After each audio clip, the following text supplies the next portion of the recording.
Welcome to Peak, Train Like a Girl, a podcast by girls in sport, for girls and coaches in sport. We're here to amplify your voice. We think it deserves to be heard. At Peak, we're a safe place for girls to hang out, learn, grow, and build community.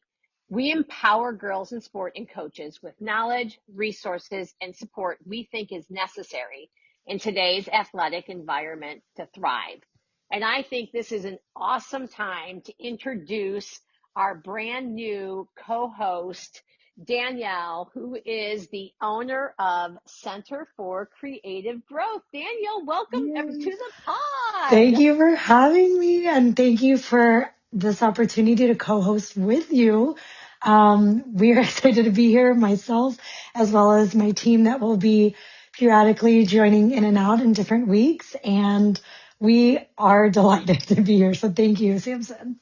Yeah, it's really an exciting time. I think you and I, when we were first talking about this, I have an expertise in athletic training and nutrition, and specifically then with runners. And then you have an expertise in mental performance. And we just thought that the marriage would be really good, right? That is very true. I think you were spot on with pointing that out. And between my clinical side, with me, working as an art therapist and addictions counselor, and licensed, clinical therapist in Illinois, as well as the certified mental performance coaching aspect, we kind of can cover all bases with your specialty too when it comes to girls in sport. So, I can't wait to see all the guests that we will have going forward and be able to, provide, some wisdom and some, 2 cents in any way we can here at Center for Creative Growth. Absolutely. Well, this is also, besides having a brand new co-host, which we're over the moon delighted for, we are actually introducing the first male guest we've ever had on the pod. Welcome, Matt. Thank you. I appreciate the intro. Yeah, it's so fun to have you here. Matt actually works alongside Danielle at the Center for Creative Growth. He is also a girls lacrosse coach. I'm sure he's going to fill you in on all that. So typically our introduction question is, tell us your relationship to being a girl in sport. But this time we want to ask you, Matt, what is your relationship to girls in sport? Yeah. So as you could probably hear, I'm definitely not a girl in sport, but yeah, my relationship, it's something that's been a little bit newer, and honestly, it's been something that I've found a lot of joy in, and it's been really blossoming kind of over this past year. So originally so as you said, I'm a girls lacrosse coach. So I am currently coaching for a high school program at Barrington High School in Illinois. And then I also am a coach through this program called Sweet Home Goalie Academy. So a little bit of my athletic background, I played lacrosse goalie. It's kind of what I did from the time I picked up the stick. I just kind of gravitated towards being the goalie.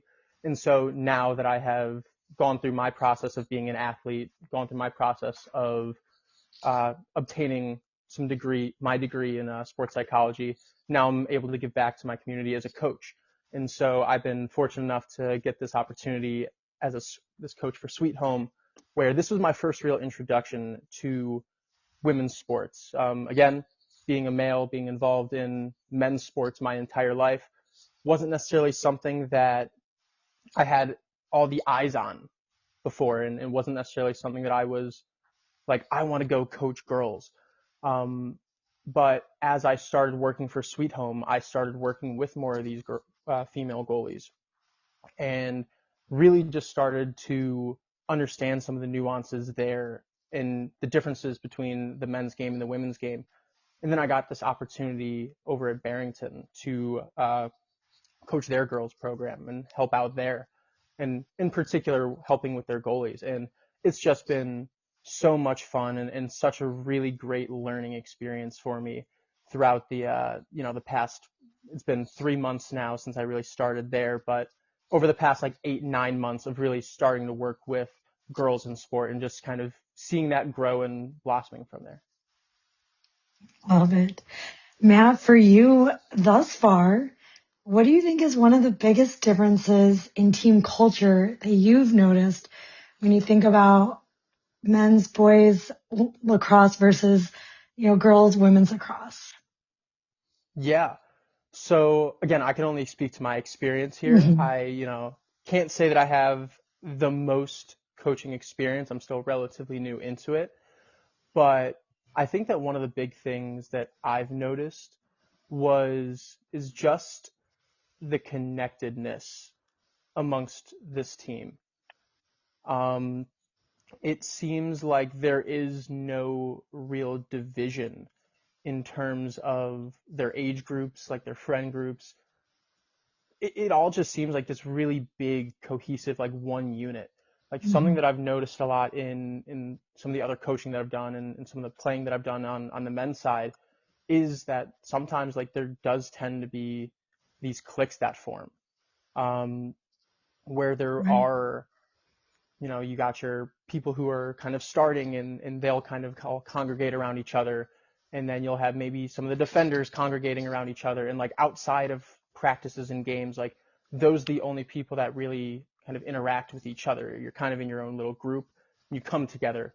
Whereas like what I've noticed within this team, and I think that this is just a really kind of a testament also to the culture that the head coach has cultivated there. Um, just it's a really connected and really together team. Like I don't see that kind of clicking up of people. I feel like there is a lot of that intercommunication, whether it is, the seniors opposed to the freshmen. Like there is no like seniority in that sense. I feel Hmm. like it's been very interconnected, in more so than I've seen in a lot of the other men's programs that I've been involved in. Yeah. And what do you think has been the biggest learning curve for you personally as a male coach when it came to you joining the girls lacrosse team as a male coach with all these girls? What do you think that learning curve has been for you? Yeah. Um, I mean, this question I could probably go on for 10 hours about. Um, so if you know anything about lacrosse, the men's game and the women's game, they're both called lacrosse, but there is a lot of fundamental differences between them. Um, and my experience is coming from the men's game. In my experience previously coaching had been mostly coming from the men's game. And so now joining this program, this women's program, the learning curve has been really, really steep and really quick. I really wanted to make sure that when I joined the staff, I like my goal here was to learn. There are so many intricacies to the game that are just different between men's and women's game that I just didn't know. And I think it's really important for, everybody, but especially, being a man in this woman's field is I don't know what I don't know, Mm. right? Mm-hmm. Yeah. And if I don't like if I don't know, then I shouldn't be able to speak on that. I shouldn't be able to try to pretend to be the expert here. And Mm. so I really kind of took that mindset into that. Like I don't know what I don't know. I need to be asking questions. I need to be learning as much as I'm trying to teach.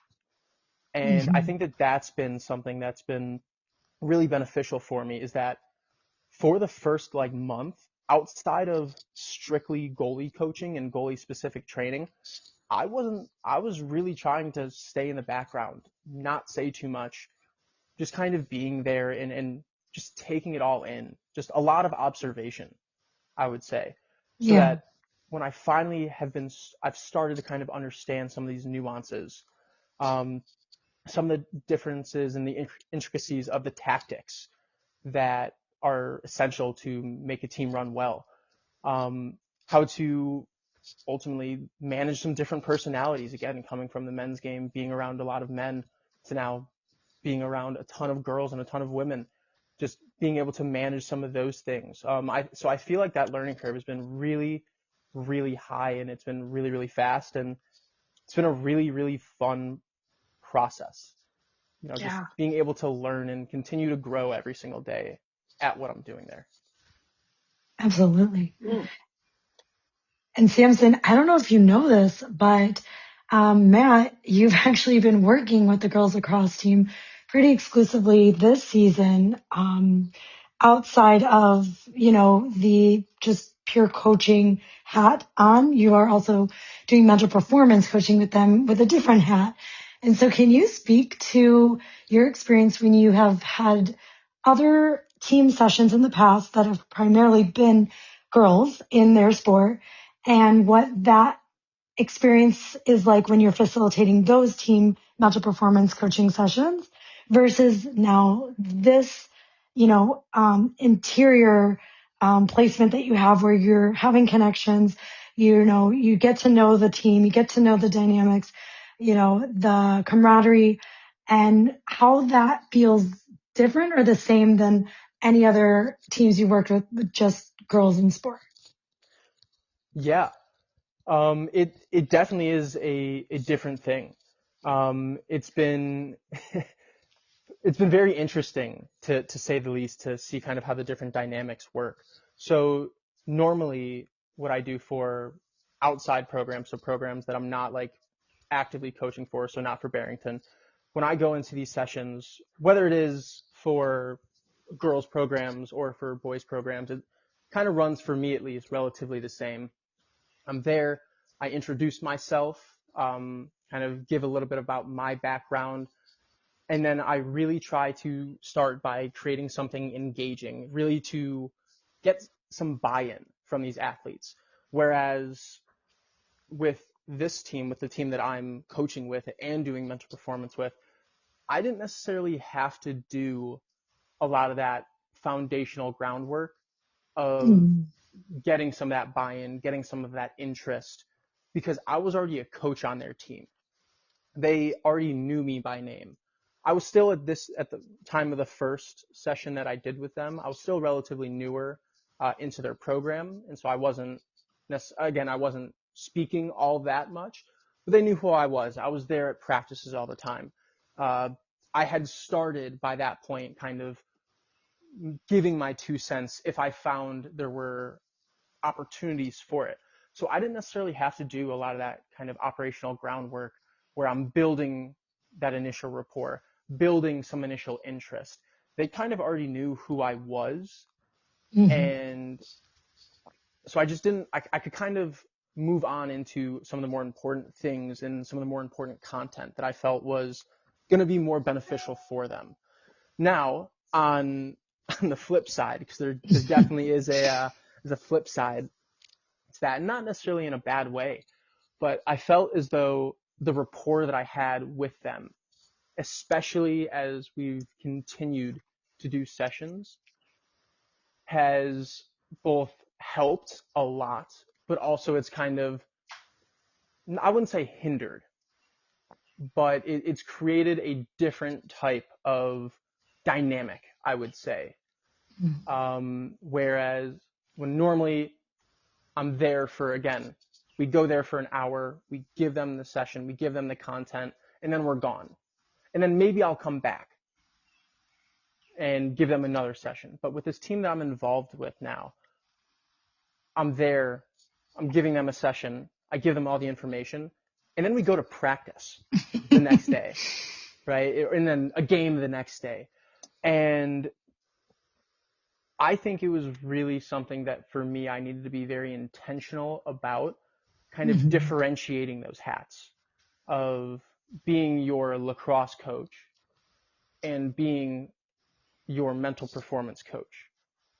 Um, I really wanted to make sure that I wasn't kind of crossing those wires so that they were able to take everything in its kind of own hand. Like, I didn't want them to be thinking about not using the tools that I gave them in our mental performance session at practice the next day because they're afraid that Coach Matt is going to judge them for it.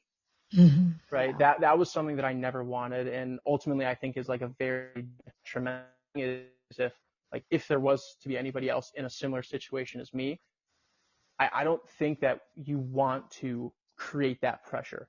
ultimately the things that I like to do and provide in terms of mental performance, like they're for the athletes to use or to not use.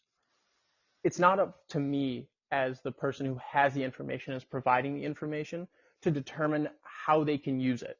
I'm a full believer in it, and I know that the information I provide will benefit them when they use it correctly. But it's not for me to decide if and or when they use it. And so I think that's been something I've been very diligent about, is trying to differentiate those roles, making sure that I'm not kind of crossing those wires as as I'm a coach as opposed to a mental performance coach. And I've just really been trying to be diligent in that sense of making sure that they have the autonomy to use everything that they want, or to not use it at all. And I'm not going to judge them for that. Yeah. I think that's really important that you distinguish that, because at the end of the day, this is high school play. And, kids are there certainly to perform, but they're also there for a release, right? And they're also there to develop leadership skills. I mean, there's a lot of reasons why people are playing sport. And I think that that's not everybody wants to compete, at the Division I level or in the Olympics, nor can they, right? And I think that's also just really important to understand that there has to be some room and some space for play there. So I love that you talk about that. And I love that you talk about the difference between the boys and the girls game in lacrosse. There's not very many sports where there's such stark differences. And I think the thing that Yeah. makes you unique is that lacrosse is one of the very, very few girl sports where the coaching is still dominated by women. And most other sports for girls, it is still dominated by men. But because the game is so different, you don't see as many men gravitating towards the girls' game, because the rules are different and the rules are constantly changing. And I mean, it is a different game, I think, as you said. So you've got to be one of the very few men that are on staff. Do you notice that when you're coaching? Or do you think it's more even than I'm thinking? I would say both yes and no.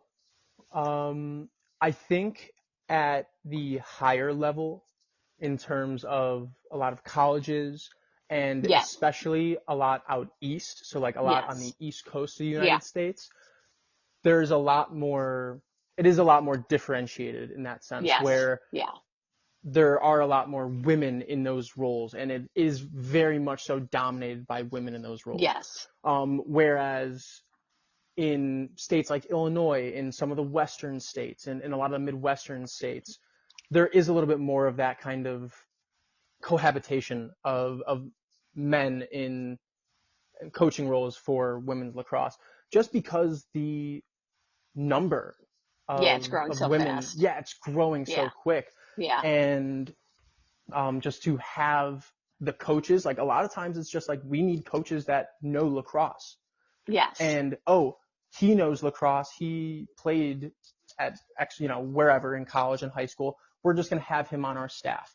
And then as these teams get more and more competitive, as the states get more and more competitive in their lacrosse, in their women's lacrosse, you are seeing a little bit more of that kind of domination of more women in these coaching roles for women's lacrosse. So I think it definitely depends on where you're at. I think that my program, in particular in Barrington, does a really, really amazing job. I'm one of 2 men on staff yeah. out of 8 coaches on 3 total teams. And Amazing. so we Yeah, have a ton of women on our staff, and who are ultimately are the ones that are running the program. Both of right. the Okay. men are the assistants. The women are the ones that are running it. And I love so that. I think that is something that, as you see the competition level continue to rise, you do see more and more women dominating those roles. Yeah. Let's talk a little bit about mental performance. So your expertise outside of coaching, and we are here to educate. And we're also here to give tips. I mean, people tune in because they are interested in learning a little bit about you, but they're also very interested in learning on what they can do to improve their athletic performance. So if you were going to give 2 or 3 tips to an athlete who is struggling with mental performance, and I know it's deeper than this, but Mhm. what are a couple things that a girl in sport can be working on if they want to improve their mental performance? Yeah.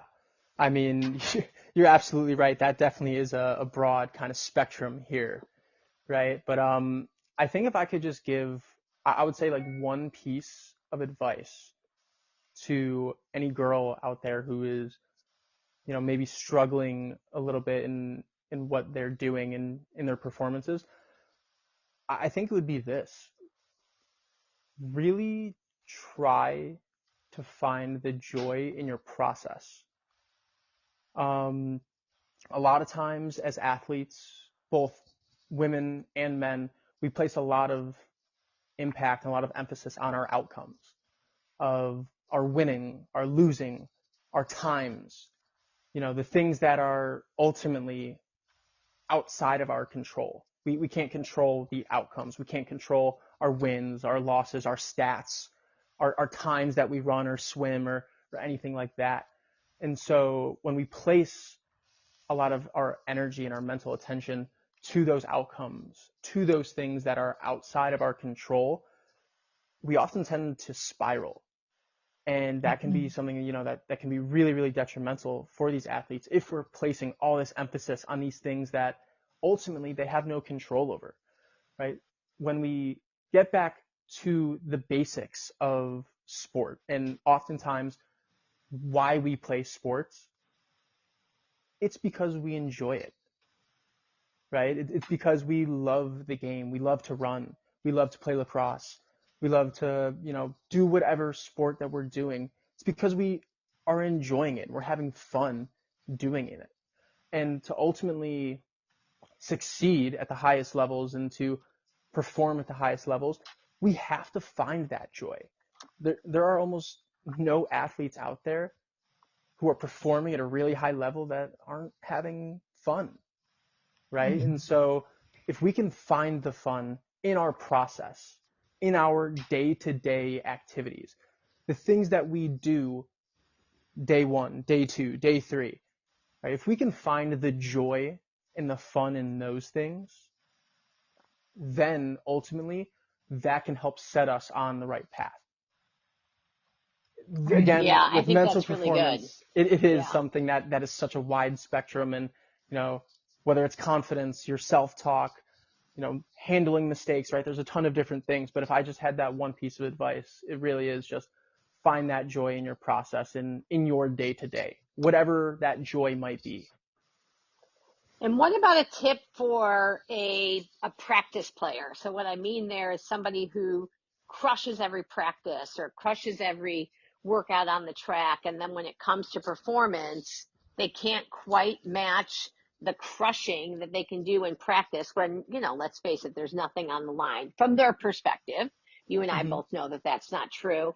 But what's Yes. a tip for that? How can somebody translate the energy and the accomplishments that they have in practice to game time scenario? Do you have any advice or a tip there?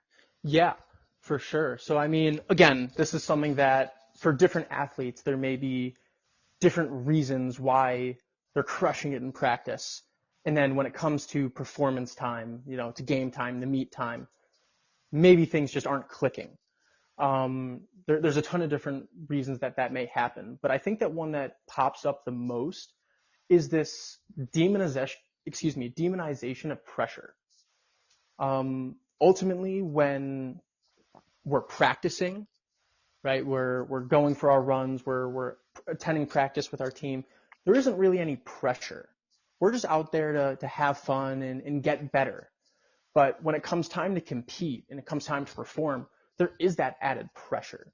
There is kind of that feeling of some nerves and that may spiral into some things that ultimately affect their performance. And so I would say again, without speaking on their own specific situation, I would say that I think we just need to change your relationship with what pressure is. I'm a firm believer that pressure is a privilege. That feeling of pressure, that feeling of nerves, that isn't something that everybody has the privilege to experience. You don't feel pressure, you don't feel nerves if what you're doing doesn't matter, if what you're doing doesn't have stakes to it. And so if you are somebody who is maybe dealing with like those feelings of nervousness and maybe not able to handle pressure, or the perception of like a bigger meet or a bigger game affects you mentally as opposed to, a quote unquote easy opponent, right? It often means that we're placing too much stake onto this pressure and this feeling of nerves. And we'd be better served to change our relationship there. And I think it's really important that when we are starting this conversation about pressure and nerves and what it really means, is that, again, we really realize that pressure is a privilege. Like, not everybody is afforded the opportunities to feel this way. And so if you are somebody that is afforded that opportunity, you do put yourself in situations where you do feel pressure, maybe don't try, again, it's much easier said than done, but try to look at it in a different light, in a different way, right? This feeling, this isn't like a bad feeling. This isn't something I should be afraid of. This is actually something that I'm working towards. Like, I want this feeling. I know for me personally, and when I think about pressure in my life, and this is something that I like to talk about with my athletes that I work with, it's like pressure, again, is not something that we demonize. It's something that we want. It's something that we want to strive towards. The somatic feelings of pressure and of nerves, like the bodily feelings, do you notice what those are? It's a lot of times like those butterflies in your stomach. Maybe your thoughts are kind of running a little wild, right? A lot of times those are the big time kind of indicators of pressure, at least in the athletes that I've worked with. Well, if you think about it, a lot of those things are pretty closely related to the feelings you feel when you're excited, right? Like kind of that bubbling of nervousness, like maybe your thoughts are racing a little bit. Like those feelings are very, very similar. And so what I try to do is I try to reframe that idea of this pressure as something negative. It's like, no, like this isn't negative. This isn't pressure. This is excitement. You're excited to compete. You're excited to go out there and try your best to win, to get the best time, whatever it is, right? Instead of allowing that pressure to eat at you, using that feeling of pressure and creating it into something that is positive and ultimately beneficial for you and your performance. Yeah, it's interesting because I say to my athletes that pressure is what I train for. I mean, pressure is what you're training for. It doesn't matter really Absolutely. if you're a neurosurgeon or, a trial lawyer or a lacrosse player. It doesn't matter, but that's exactly what you're training for. And one of the things I talk a lot about, and I am a certified yoga instructor, and I do think that there's a lot of value in connecting with a certified yoga instructor and meditation instructor if you are focusing on mental performance, because I think it is a skill that's transferable. I think it is, talking about mental performance is one thing, but if you have something that you can actually quote unquote practice, right? Like we're training for this, we're training for pressure. How can we practice it? I think yoga or meditation is a perfect way to practice it. But I talk to my athletes all the time about feeling versus thinking. Like, get on the line and stop thinking. Just feel it. Like, get on that, get in the circle and stop thinking. Just feel it. Like, athletic performance, and I think, again, it's not any different than a trial attorney or a high pressured surgeon. It doesn't matter that you've done all this training. When you get on the line, you don't think your way through it. Like, you feel your way through it. Like, you think there's some truth there. I mean, yeah, I definitely think that there are absolutely like that kind of the idea of feeling your way through it as opposed to thinking. Um, I actually, I've never heard that phrase, but I actually really like that. I think Oh, that absolutely there's a lot of validity there in terms of what you're experiencing, on the line. I do think that different sports do require different things in that sense, completely. Yeah. right? Like Yeah. If you're running when a play, exactly. Yeah. It's a yeah, little so like different than running a running a play, 5K.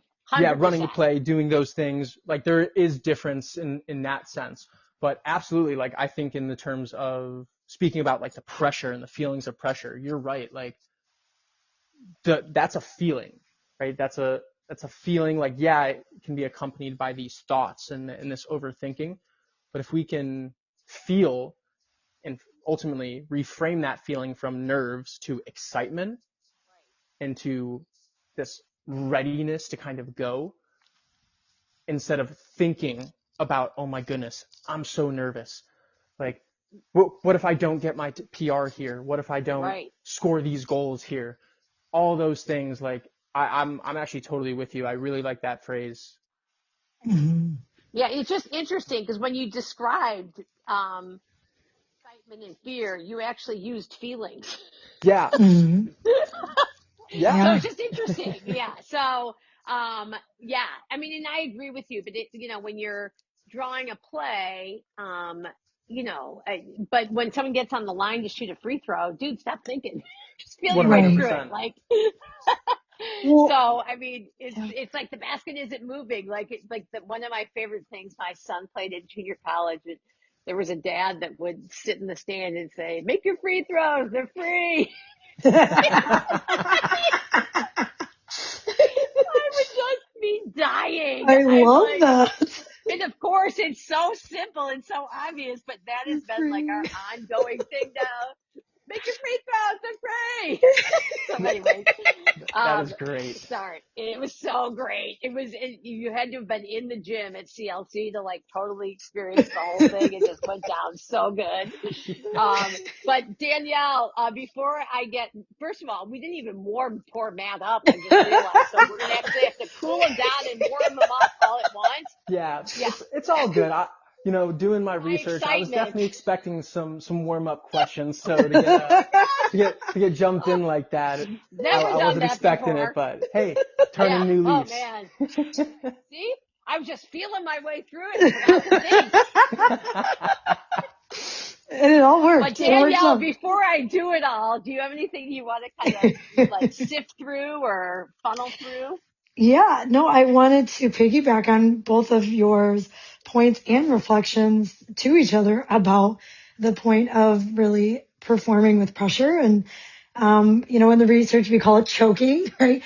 We choke under pressure. And we know also the neurochemistry that's going on is our prefrontal cortex, our executive functioning is a little bit compromised. So both of you are correct. Feeling your way through and turning the thinking off to allow yourself to give to the body's experience of the somatic and emotional sensations and whatever's coming up, allow them to be because they are part of the process, but to not try to use thinking to rid those feelings away or shush them or run from them is how we don't overthink. Because when we're overthinking, what you've trained for forever, the point is that's why we choke is you don't need to think about what you need to do. You need to allow your body the freedom to do it. And that's why something I've been bringing to a lot of runners in the last year is the most dangerous athlete on the line is the most relaxed. And it's Yeah. because of that allowing the body to do what you've automatically trained it to know through muscle memory is that is your biggest competitor is the person next to you that's going to let their body the freedom to do what it's been practicing for hours and hours to do. And they're letting their mind get out of the way to do it. And so both of you are right on. Yeah. That is, yeah, it's really good. It's just interesting because I think sometimes that clenched, like I'm like the clenched jaw and the clenched Mm-hmm. face and first of all, you're increasing your blood pressure, so that's not Right. helpful. Yeah, Right. especially for athletic performance, right? But yeah, that that ability to just relax. Like, and it's just interesting because, and I do appreciate the word grit, but I think sometimes when people think they're gritting their way through something, everything is Right. tense, right? Mm-hmm. And Correct. and I know that that's not like I just finished Sarah Hall's book, which is I think hers is Grind though, For the Love of the Grind, which I think is different than grit. I think they feel Yeah, different. Yeah. But for to sure. grit your way through something just feels heavy and hard. And Yes. I mean, I know that we have to do that sometimes, but I think overarching, it's just better to let your mind run free. I mean, like just to be Hmm. free. Like, so And to anyways, we could probably surrender. talk forever. Yeah, Yeah. surrender. Exactly. Yeah. Good thing we're going to be on the podcast every week together. It's just Who the needs beginning. therapy anymore? I love it. Totally kidding. All right, Matt, let's get you warmed up and cooled down. Are you ready? Yeah, let's do it. Let's do it. Okay, baseball hat or beanie? Beanie. Oh, I Oh, love that. Do you wear one now when you're coaching? I'll if it's cold out, then I'll wear a beanie. But if it's not cold, then I don't wear hats. that's true. I've seen it. Yep. Vanilla or chocolate? Chocolate. Nice. Road trip or plane? Definitely think it's depending on where you're going. But if I had to choose one, I would say road trip. Nice. This is going to be a tough one, but if you're a girl coach, you have to know the answer. Okay. Taylor Swift or Beatles? Taylor Swift or Beatles? I'd say Taylor Swift. All right, you're a Swiftie. We'll keep him around. Yeah, right. Not getting kicked to the curb yet. Should we go with blow dry or air dry your hair? Air dry, yeah. Think you knew that one. I needed to know. Thank you, Samson. I needed to know. These are the important, hard hitting questions that we have here at Peak. Oh my goodness. So Matt, thank you for playing along. Danielle, thank you for being an absolutely Yeah. fabulous co-host. I am so This was excited to fun. start this journey with you, and I can't wait to see what is next. Matt, I know we're going to hear a lot more from you along the way, cheering you and is it still Phillies? Is it Phillies? They're Yeah, it's going to be the Broncos. Phillies. The Phillies, cheering you and the Phillies on as we're moving into, it's got to be postseason coming up pretty soon in the lacrosse world. Yeah, starts next week. Nice. And I believe Barrington's ranked like 9th. It's pathetic that I know this, but I think that's probably true, right? We're ranked in the top 10. Yeah. I think we're ranked a little higher than that, but ultimately, it's going to be some coach speak here. Rankings don't matter. Yeah, I totally, I get that. But what you should really be asking yourself is, why do you know the high school rankings for lacrosse when you coach track? Hey, look, it sounds like you're just getting into lacrosse. So I love it. We are going to the Northwestern game on Sunday for Mother's Day. So Okay, that's awesome. Enjoy I that. love that. Well, you do know that my daughter coaches lacrosse and my son refs it. I mean, Yes. my husband. Yeah, we've talked about that a few times. Yeah. Yeah. So I also have to be in the lacrosse world. I have to last for life. Oh my gosh. Yeah. I love So it. anyways, we're cheering the Phillies on. Danielle, I'm super excited to be on this journey with you. For everybody who is tuned in, we hope that you learned something from this episode. We are so excited to make sure we are bringing you accurate and up-to-date information on sports performance, mental performance, nutrition, all things that make you an exceptional girl in sport. Make sure if you love this episode as much as we hope you did, you are sharing with a female athlete or coach you love. Until next time.